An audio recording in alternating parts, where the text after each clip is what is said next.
올해 모두 완료가 될 예정이었던 광주 민간공원 특례 사업이 지지부진합니다. 10개 공원 사업지 가운데 6개는 아직 첫 삽조차 뜨지 못하고 있습니다. 사건 브로커 연루 의혹을 수사 중인 검찰이 전남경찰청과 진도경찰서, 해남경찰서 등을 압수수색했습니다. 파장이 어디까지 번질지 경찰이 촉각을 곤두세우고 있습니다. 60대가 쇠톱을 휘둘러 행인에게 부상을 입히고 주차된 차량을 파손했습니다. 경찰은 이딴 경고에도 흉기를 버리지 않자 전기 충격총을 이용해 제압했습니다. 잇따르는 민주당의 막말 파문이 총선 승리를 위해 필요한 중도층 확산의 걸림돌이 될 것이란 우려가 커지고 있습니다. 민주당 지도부에서 이제는 당성 지지층과 결별할 때라는 목소리가 나오고 있습니다. 여러분 안녕하십니까? KBC 8시 뉴스입니다. 올해 모두 완료될 예정이었던 광주 민간공원 특례 사업이 좀처럼 속도를 내지 못하고 있습니다. 10개 공원 사업지 가운데 6개는 아직 첫 삽조차 뜨지 못했는데요. 이렇게 지체되다 보면 최악의 경우 민간공원 사업 자체가 차질이 빚어지는 것 아니냐는 우려가 나오고 있습니다. 박성호 기자의 보도입니다. 30만 제곱미터 규모의 광주 광산구 수랑공원 조성 예정 부지입니다. 지난 2020년 인가를 받은 사업 계획대로라면 공원도 아파트도 지난 3월 완성됐어야 하지만 현재 첫 삽조차 뜨지 못했습니다. 다른 사업지들도 사정은 비슷합니다. 광주 민간공원 특례 사업지 10곳 가운데 현재 착공에 들어간 곳은 절반도 채 되지 않는 4곳에 불과합니다. 나머지 6곳은 아직 행정 절차 단계에서 발이 묶여 있습니다. 가장 규모가 큰 중앙공원 1지구를 비롯해 수랑, 중해공원 등 3곳은 타당성 검증 절차조차 통과하지 못했습니다. 나머지 3곳도 도시계획위원회의 심의를 기다리고 있습니다. 이렇다 보니 광주광역시의 행정 절차가 너무 느린 것 아니냐는 볼멘 소리도 나옵니다. 사업 초기 용도 지역을 변경하는 데만 2년 가까운 시간이 걸린 곳도 있는 데다 지금도 도시계획위원회에 상정이 되는 것만으로도 수개월이 소요되고 있다는 겁니다. 사정이 이렇다 보니 참다 못한 일부 사업자들이 모여 광주광역시의 행정 절차를 독촉하는 공문을 발송하기도 한 것으로 알려졌습니다. 사업을 위해 받은 대출 탓에 매달 이자만 수억 원씩 나가고 있는데 결국 그 비용은 아파트 분양값으로 전가될 가능성이 큽니다. 특히 일부 사업자의 경우 올해 내 행정 절차가 마무리되지 않으면 자금을 빌린 금융권과의 계약에 따라 도산 위기에 빠질 가능성도 제기됩니다. 사업장별로 지금 절차를 밟아서 절차가 이행된 상황에 따라서 사업이 진행되고 있고요. 이러한 절차를 꼼꼼히 따져서 차질 없이 진행될 수 있도록 저희도 지원하겠습니다. 고금리, 분양시장 침체 위기에 더해 행정 절차마저 더디게 진행되면서 민간공원 조성 계획 자체에 차질이 빚어지는 것 아니냐는 우려도 커지고 있습니다. KBC 박성호입니다. 사건 브로커 연루 의혹을 수사 중인 검찰이 전남경찰청과 진도경찰서, 해남경찰서 등을 압수수색했습니다. 인사청탁으로 금품수수 의혹을 받던 전 전남경찰청장이 숨진 이후 주춤했던 검찰 수사가 다시 본격화하고 있습니다. 정의진 기자입니다. 검찰이 전남경찰청과 진도경찰서, 해남경찰서 등을 압수수색했습니다. 사건 브로커 연루 의혹을 받는 현직 경감급 이상 간부 서너 명이 대상으로 전남청 인사계와 안보수사 2대, 진도서 생활안전교통과와 해남서 경무과 등에서 압수수색 영장을 집행했습니다. 특정은 됐으니까 그들 근무지로 간 거 아닌가 싶은데요. 4-5명은 오늘 하지 않을까요? PC와 개인 물품 등을 압수당한 경찰들은 지난 2021년 전남청에서 근무할 당시 경위에서 경감으로 승진한 이들로 알려졌습니다. 이미 지난달 2021년도 전남청 경정, 경감 승진자 인사자료를 확보한 검찰은 당시 경정으로 승진했던 현직 목포서 경찰에 대한 압수수색도 집행했습니다. 이들은 모두 지난 15일 경기도 하남시의 한 야산에서 숨진 채 발견된 A씨가 전남경찰청장으로 재임하던 시절 승진한 간부들입니다. 치안감으로 퇴직한 A씨는 인사청탁에 따른 금품 수수 의혹으로 검찰에 입건된 상태였습니다. 검찰은 A씨가 재직했던 당시 전남청에서 경감으로 근무했던 전직 경찰 B씨에 대해서도 인사청탁 연루 혐의로 이달 초 구속했습니다. 사건 브로커 성모 씨와 관련된 인사청탁 연루 의혹은 광주 경찰로도 향하고 있습니다. 지난 21일 검찰은 같은 시기에 승진한 광주청 소속 경감과 그와 함께 일했던 경정이 운영하는 골프 의류점에서 압수수색을 진행했습니다. 한편 검찰이 오늘 전남청과 일선서 등 4곳을 포함해 모두 7곳을 압수수색한 것으로 알려지면서 수사의 향방에 관심이 집중되고 있습니다. KBC 정의진입니다. 목포에서 60대 남성이 흉기 난동을 벌여 행인 1명이 다쳤습니다. 출동한 경찰의 수차례 경고에도 위협을 이어가던 이 남성은 결국 테이저건을 맞고 검거됐는데요. 평소 자신이 다니는 길에 차량이 주차된 데 화가 나 이 같은 범행을 저질렀다고 진술했습니다. 고영민 기자의 보도입니다. 차량 앞을 지나가는 한 남성의 손에 반짝이는 무언가가 들려 있습니다. 길이 50cm가 넘는 쇠톱입니다. 주차를 하고 나오는 시민을 향해 다짜고짜 흉기를 휘두르더니 주차된 차량에 흉기를 내리치기도 합니다. 신고를 받고 출동한 경찰들을 상대로도 계속해서 위협을 이어갑니다. 오늘 새벽 3시 반쯤 목포시 상동의 주택가에서 한 남성이 흉기를 들고 배회하고 있다는 신고가 접수됐습니다. 10분 가까운 대치 끝에 경찰이 쏜 테이저건에 맞아 검거된 이 남성은 동네 주민인 60대 A씨였습니다. 피해자 왼손 손에 칼로 긁은 자국이 있었고 차는 세트로 찍힌 자국이 있었습니다. 경찰 조사에서 A씨는 평소 자신이 다니는 길에 차량이 주차된 데 화가 나 이 같은 범행을 저질렀다고 진술한 것으로 전해졌습니다. A씨가 휘두른 흉기에 손가락 등을 다친 피해자는 병원에서 치료를 받았습니다.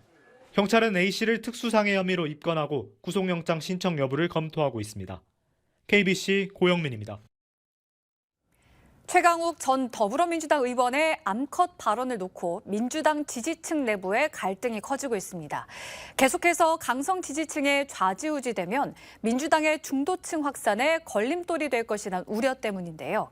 팬덤 정치와의 결별을 요구받고 있는 이재명 대표의 리더십이 시험대에 올랐습니다. 이상환 기자의 보도입니다. 최강욱 전 민주당 의원은 설치는 암컷 발언으로 당 지도부로부터 당원 자격 6개월 정지 징계를 받았습니다. 이를 두고 여당에서는 민주당 강성 지지층 이른바 개딸의 눈치를 본 솜방망이 징계란 비판이 제기됩니다.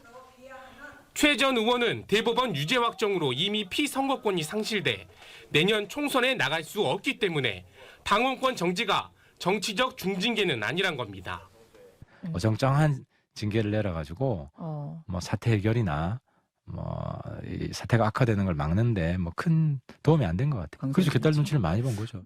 송갑석 의원은 공천을 좌지우지할 수 있는 강성 지지층을 겨냥한 발언들이 강해질수록 민주당의 총선 승리를 위해 반드시 필요한 중도층 지지를 얻지 못할 수 있다고 우려했습니다. 그런 만큼 지도부가 이제는 단호한 조치를 취해야 할 때라고 강조했습니다. 이와 같은 식의 대표의 언급은 그동안 쭉 있어 왔습니다. 그러한 대표의 호소, 대표의 발언, 이런 것들이 좀 영향을 미치고 있다 이런 느낌이 안 들잖아요. 민주당 200만 권리당원 중 상당수 포함됐을 친명 극성 지지층. 이재명 대표가 이들과 결별하지 않으면 간절히 바라는 내년 총선 승리를 장담하기 어렵다는 우려가 큽니다. KBC 이상환입니다. 조선대학교 병원 전공의들이 폭력 등 가혹행위에 대한 실질적인 징계 방안 마련을 촉구하고 나섰습니다. 조선대학교 병원 전공의협의회는 성명을 내고 지난 5월 20대 계약직 직원이 30대 정규직 직원에게 가혹행위를 당했지만 현재까지도 징계 절차가 진행 중이라며 중대한 폭력이 발생했을 경우 신속히 징계를 의결할 수 있는 방안을 마련하라고 요구했습니다. 한편 조선대병원은 4년차 전공의가 지도교수에게 상습 폭행을 당했다는 폭로가 나온 데 이어 계약직 직원이 가혹행위를 했다는 의혹이 제기되고 있습니다. 에너지 소비자가 직접 생산에도 참여하는 에너지 프로슈머 마을이 광주 전남에 처음으로 조성됐습니다. 신재생 에너지 발전을 통해 마을 공용시설의 전력을 충당하고 지역 에너지 기업들은 개발한 기술과 제품을 마을을 통해 선보일 수 있게 됐습니다. 정경원 기자입니다. 태양광 발전과 풍력 발전을 한자리에서 하는 하이브리드 발전기. 여기서 생산된 전기는 바로 옆 파워뱅크에 모아 전기 농기계 등을 가동하는 데 사용합니다. 완충된 배터리 하나를 넣는 이 수레는 한 번에 20km를, 배터리 2개를 넣는 오토바이는 80km를 주행할 수 있습니다. 마을 회관 옆 또 다른 태양광 발전기에서 생산된 전기는 에너지 저장 장치에 저장해 어르신들의 전동 휠체어 등을 충전하는 데 사용할 예정입니다. 태양광과 풍력 발전소를 이용해가지고 그걸로 해서 우리 체험시설하고 경로당에 전원을 공급하고 동신대와 나주시, 지역 에너지 기업들이 나주 대실마을에 광주 전남 첫 에너지 프로슈머 체험마을을 조성했습니다. 우선 공용시설 전력부터 신재생 에너지 발전을 통해 충당하는 한편 지역 에너지 기업들의 새로운 기술과 제품을 마을을 통해 선보일 수 있게 했습니다. 기업이 성장하려면 여기에 좋은 판매할 수 있는 그런 터전이 있어야 되는 거죠. 기업들이 여기서 이런 것들을 보여주고요. 그 보여준 것들을 판매할 수 있게 저희가 지원하고 이른바 리빙랩, 일상생활 속 실험실이 된 이 마을은 방문객들에게는 신재생 에너지에 대한 이해도를 높이는 교육의 장이 될 전망입니다. 신재생 에너지 풍력 체험인데요. 날개가 3개인 게 가장 잘 돌아가가지고 그분들께서 날개 3개짜리 풍력 발전기를 쓰는 이유를 알았어요. 3년 이내 마을 전체의 사용 전력을 신재생 에너지로 충당하는 아리백 마을로 탈바꿈한다는 계획입니다. KBC 정경원입니다. 신안 흑산공항의 연내 착공이 무산돼 개항 시기도 1년 이상 늦춰질 것으로 보입니다. 전라남도는 환경부 국립공원위원회가 지난 1월 흑산공항 예정 부지를 국립공원에서 해제하기로 하면서 연내 착공이 예상됐지만 서울지방항공청의 환경영향평가가 내년 상반기까지로 연장되는 바람에 연내 착공이 어렵게 됐다고 밝혔습니다. 또 올해 상반기 재개된 실시 설계도 내년 5월쯤 마무리될 것으로 보여 오는 2027년에야 개항이 가능할 전망입니다.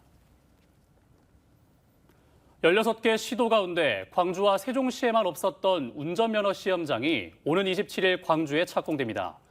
국비 328억 원을 들여 광주 북구 삼각동 일원에 연면적 4만여 제곱미터 규모로 조성되는 광주 운전면허 시험장이 오는 2025년 완공되면 2026년부터 본격 운영에 들어가게 됩니다. 지난 1997년 광주 운전면허 시험장이 나주로 이전되면서 겪었던 광주 시민들의 불편이 해소될 것으로 보입니다. 광주 운전면허 시험장 이용객은 연간 50만 명에 이릅니다. 광주 전 일방부지 개발을 위한 사전 협상이 마무리 국면에 접어들고 있습니다. 광주광역시 등에 따르면 광주 임동 전방 일신방직 공장부지 도시계획 변경 협상조정협의회가 오는 29일 열릴 예정입니다. 이번 회의에서는 광주시와 사업자 간 이견 차이가 컸던 공공기업 비율에 대해 접점을 맞출 수 있을 것이란 기대감이 커지고 있습니다. 오는 29일 사전 협상이 타결되면 다음 달 열리는 도시계획 건축공동위원회 심의에 상정될 예정입니다. 경찰이 어업 피해 보상금 명목으로 업체로부터 8억 원의 돈을 받은 혐의로 여수 어촌계에 대한 수사에 착수했습니다. 전남지방경찰청 강력범죄수사대는 지난 2021년 여수시 화양면의 한 관광단지 착공식을 앞두고 업체로부터 8억 원을 받은 어촌계를 상대로 강제성 여부와 주민 배분이 제대로 이루어졌는지 등을 조사하고 있습니다. 또 어촌계가 주장하는 24억 원 추가 피해 보상금 요구에 대한 적법성 여부 등도 수사할 방침입니다. 건설기계 노동자들이 광주시 상수도 사업본부에 도시철도 2호선 공사에 반복되는 상수도관 파열 대책을 촉구했습니다. 전국건설기계연합회 광주연합회는 광주시 상수도 사업본부 앞에서 기자회견을 열고 지난 6월 금오지구 상수도관 파열 당시 누수 현상을 상수도 사업본부에 알렸지만 늦은 대응으로 피해가 커졌다며 상수도 사업본부의 늦장 대응을 비판했습니다. 이어 지난달 노후 수도관이 파열됐을 때도 굴삭기 9대가 완전히 침수되고 노동자들이 긴급히 대피하는 일이 발생했다며 수도관 교체 등 안전 조치를 요구했습니다. 전남대학교 미술학과가 대입 수시 모집 요강과 다른 실기시험 문제를 출제, 재시험을 치릅니다.